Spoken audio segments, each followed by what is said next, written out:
Assalamualaikum warahmatullahi wabarakatuh. Perkenalkan, nama saya Asniar dengan NIM C204230112, Prodi Manajemen Fakultas PSDKU Unpad Morowali, mata kuliah Manajemen Pemasaran, dosen pengampu Muhammad Isra Iradat SEMM. Baik, di sini saya akan menjelaskan tentang analisis lingkungan pemasaran mikro dan makro. Lingkungan mikro mencakup faktor-faktor yang berada di sekitar perusahaan dan langsung berpengaruh pada kegiatan bisnis. Berikut contohnya. Yang pertama, perusahaan. Faktor internal perusahaan seperti sumber daya, budaya organisasi, dan visi misi. Contoh, Apple fokus pada inovasi dalam pengembangan produk baru seperti iPhone dan MacBook untuk menjaga posisinya sebagai pemimpin di industri teknologi. Yang kedua, pemasok. Kualitas dan ketersediaan bahan baku sangat memengaruhi produksi. Contoh, Starbucks sangat bergantung pada pemasok kopi yang berkualitas tinggi untuk menjaga cita rasa produknya. Kegagalan dalam rantai pasokan dapat mempengaruhi kualitas produknya.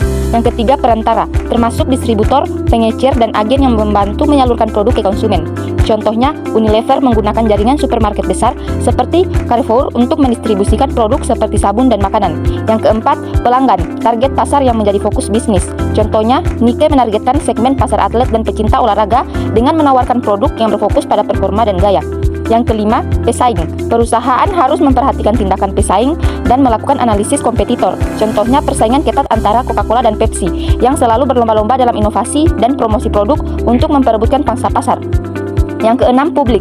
Kelompok atau komunitas yang memengaruhi citra dan operasi perusahaan seperti media atau organisasi lingkungan. Contoh, kampanye positif di media sosial oleh LSM. Lingkungan tentang perusahaan yang ramah lingkungan dapat meningkatkan citra positif perusahaan. Baik, yang kedua, analisis lingkungan pemasaran makro. Lingkungan makro mencakup faktor-faktor eksternal yang tidak bisa dikendalikan langsung oleh perusahaan. Contohnya, yang pertama, faktor ekonomi, meliputi inflasi, suku bunga, daya beli konsumen, dan kondisi ekonomi global. Contoh, selama resesi ekonomi global, daya beli masyarakat menurun, sehingga perusahaan retail seperti H&M menyesuaikan harga produknya agar tetap terjangkau bagi konsumen. Yang kedua, faktor sosial dan budaya, perubahan tren, gaya hidup, serta nilai-nilai sosial dalam masyarakat. Contohnya, tren hidup sehat mendorong McDonald's untuk menawarkan menu lebih sehat seperti salad dan minuman rendah kalori.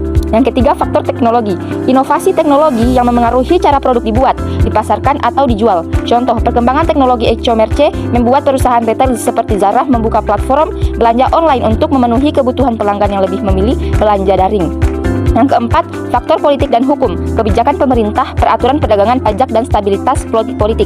Contoh, kebijakan pelarangan penggunaan kantong plastik di beberapa negara membuat perusahaan seperti Danone harus mengembangkan kemasan yang ramah lingkungan. Yang kelima, faktor demografi, perubahan dalam struktur populasi seperti usia, pendidikan, dan pertumbuhan populasi. Contohnya, dengan meningkatnya populasi lansia di Jepang, perubahan farmasi seperti Pfizer mengembangkan produk-produk khusus untuk memenuhi kebutuhan kesehatan lansia.